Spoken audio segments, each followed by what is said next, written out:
Dollar Bets Podcast, your home to free money sports betting.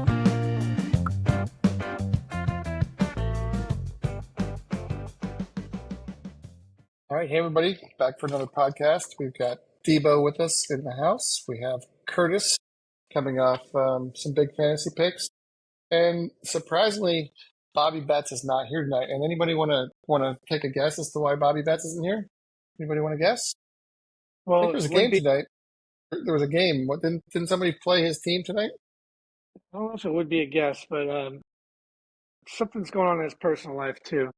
All right, well, we'll maybe give him a pass on that, but he's a Yankee fan, so not a full pass. That they just got beat by the Red Sox in the Bronx. Yeah. So just the going ball to let him still know hasn't that. landed. I believe in the last podcast, he said he wasn't worried about the Red Sox. Remember that? I think that was a quote. I don't want to bring that clip back up to say that he wasn't worried about the Red Sox, but he should be a little bit worried. So game one, it's a 3-game series, but there's three more. Yeah, there's 3 more games or 2 more games. 2 more games. All right. But anyway, just wanted to throw it out there for Bobby. So since he's not here to defend himself, we'll throw him under the bus. So, all right. Let's go to some picks. Curtis, you want to start with some picks that you got for us, or some fantasy plays? I'll let you go with whatever you got.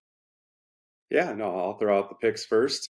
So I think one of them I'll go with the Brewers over the Giants. As you know, we've seen the Giants. They've not been good Fade lately. the Giants. It's been bad.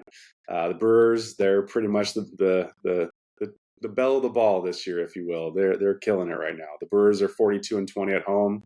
You know, they got Jose Quintana pitching pretty well versus Carson Wisenhunt. So I think I'm going to fade the Giants on this one.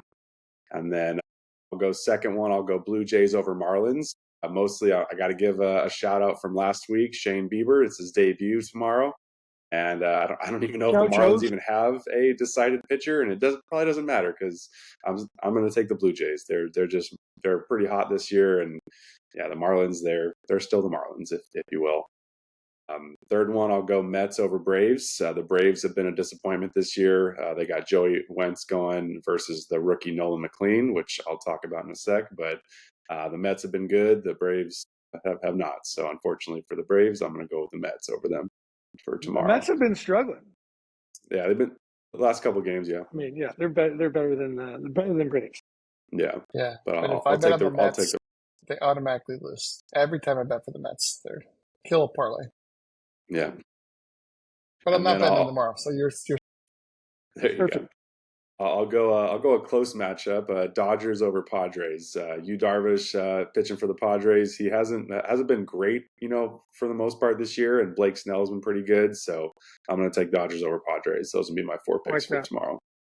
Like that, I've been fading Yu Darvish as well the last 5 starts. That's funny because if I'm going to go to my picks right now, well, quick one. One of the things I've got circled right here is Yu Darvish taking the money line. Plus 101 against Snell. The Padres have been great against the Dodgers.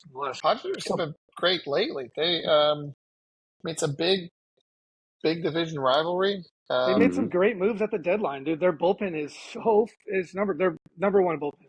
Their bullpen's good. They've gotten great starting pitching. Their hitting's been good, and the Dodgers. I mean, the Dodgers just lost the game to the Rockies this week, right? They split the 4-game series to the Rockies. Yeah, they split. Yeah, so I mean, I'm not huge on Darvish, but I'm just going to ride the Padres going. So Curtis and I are going oppo on that one. While I'm on the picks, also going to continue Nasty Nate on the hill again. He is going against Cleveland. Yep. Minus 1.5. Run line pays 123 against the Guardians. Huge game for Texas. I was at the Royals game last night. Texas came back and won that game. I think Royals won today in the day game, but man, that division's getting pretty tight in the Central, so they got to win these games. Who do the Rangers play tomorrow? Rangers play Cleveland. Cleveland.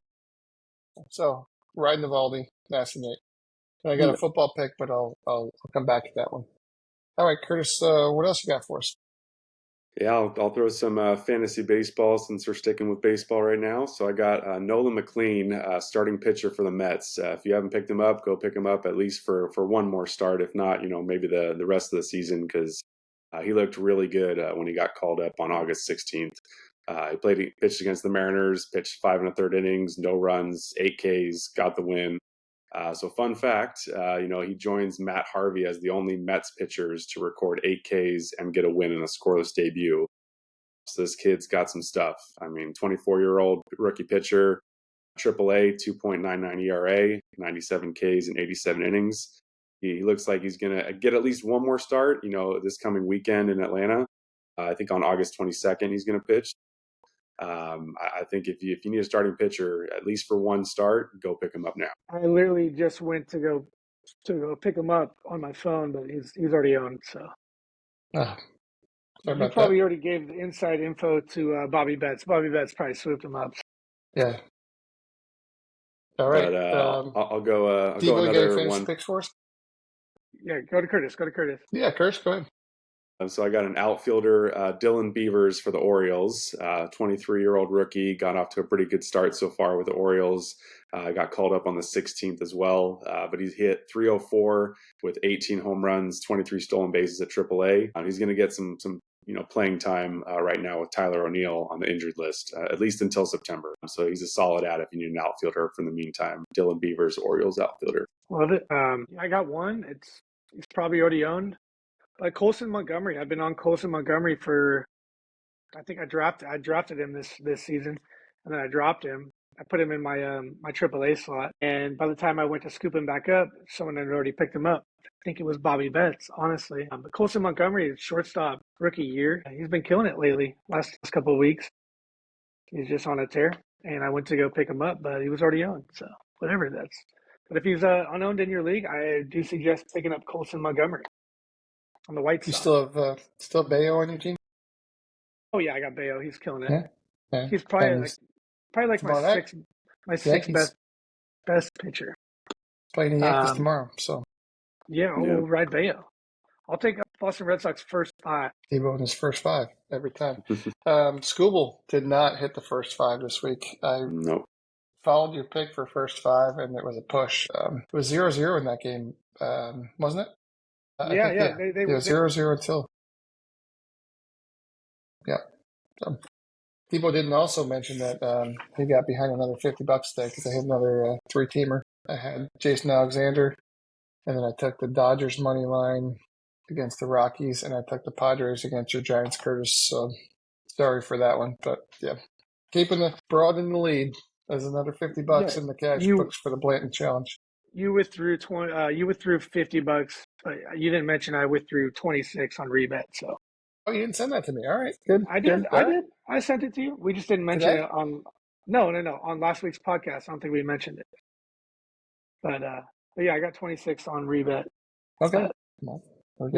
You're still killing me in the challenge. All right, I'm gonna go to a football bet.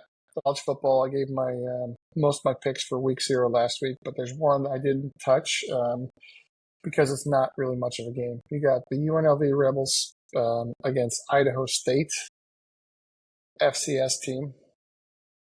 Idaho State runs a run and shoot. Not a great team against the size. When you're playing FCS playing against an FBS team, the size is going to be a big problem. But over/under is 65 in that game, and I'm taking the over. I think UNLV is probably going to put up 50 points in this one, run away with it. But I bet Idaho State, just with their run and shoot, will get a couple, just random scores here and there to make it hit the over. So it's my other pick that I didn't share last week from week 0.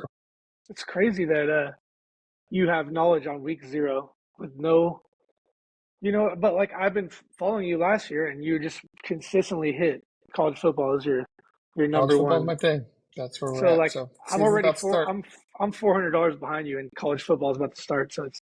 So let's hope it's a good year. I mean, you know what? I'm just gonna follow all your picks. Bets and see how it goes. And then I'll add like Scotty Scheffler to win. I'll parlay it with Scheffler to win the. What's crazy is, speaking of Scheffler, last week DraftKings had this special on top 20 finishers, or there was no, I think I had a boost for it was like a 50% boost on, and Scheffler was in second, and I was going to pick McIlroy and forget who the third person was. Somebody else who was in the, I think it was Aberg or something like that, who was already in the top 5. So I was going to pick those two in the top 20, and Scheffler, who was in second, to win it. It was like, put in $10 and you win.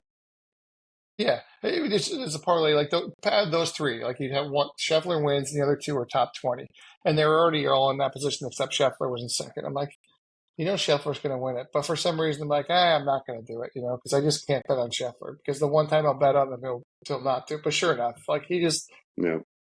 Did you see that thing on Instagram where it was? I'm really enjoying watching Scheffler's kid getting his weekly update on the growth chart over his kid. It's this picture with Scotty Scheffler with the trophy of his wife and the kid every week. It's just crazy how many times that guy wins. Yeah. No, yeah, I did not see that. Mm-hmm. Yeah, he's like he's our new age Tiger Woods. Yeah, which is crazy. All right, Curtis, I think you got a couple football picks for us. Yep, this one's definitely climbing the charts right now. Ja'Cory Krosky-Merritt, running back for the Commanders, a rookie 7th rounder, is getting a lot of buzz around the league right now. I know the Commanders right now are, trying to shop Brian Robinson at the moment, but Ja'Cory's last full season at New Mexico ran for 1,200 yards, 17 touchdowns. He played pretty well on Monday, 11 carries, 46 yards and a touchdown. I think the touchdown was about 27 yards or so. But yeah, the Washington writers, they've really praised him as one of the standouts in training camp right now. So if you need a sleeper, running back late in your drafts, he's worth a dart throw at this point, and also a pretty solid option for dynasty leagues too. Like that. I got one. All right, Curtis, any more? Yeah, I'll throw one more. I'll shout out my Niners. Michael Williams, defensive end. Is that yours, D-Boe? Do you want to? No. It wasn't. Thank God.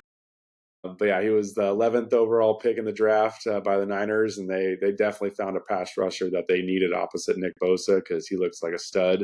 Niners brought back Robert Saleh as their defensive coordinator. As we know, it's obvious that they were going to go round one and beef up that defensive line, but Matt Miller's pro comp is Trayvon Walker, and that's pretty great news if you're the Niners a fan like myself and D-Boe.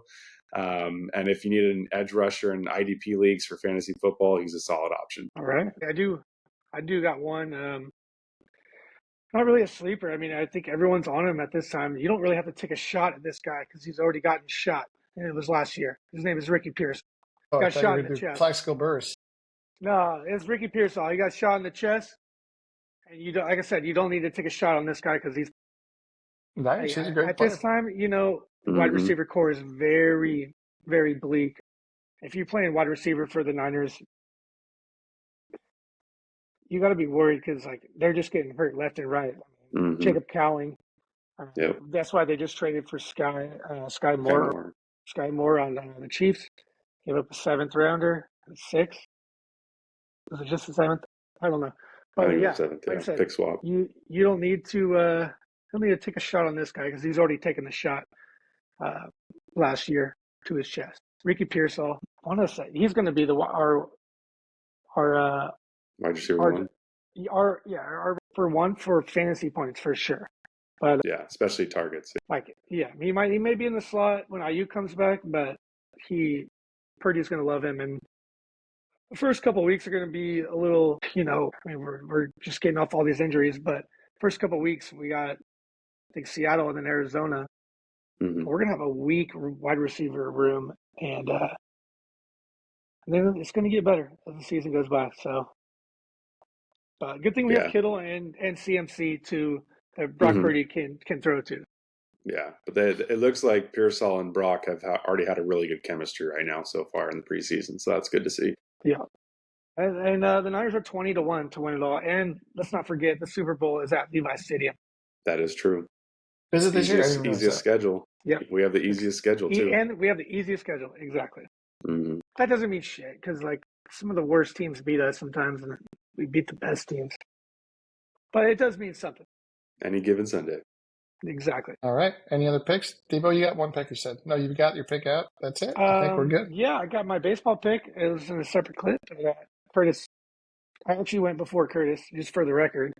Just hammer the Brewers. Hammer the fucking Brewers. Yeah. Right. I said because For sure. the Giants are the worst against left-handed pitching this year. The number 30, just the worst. OPS wise, and then they're like bottom 5 in everything else. All right. And Quintana's a good lefty. Mm-hmm. Solid. All right. Well, Curtis and I are going against each other in the Padres game.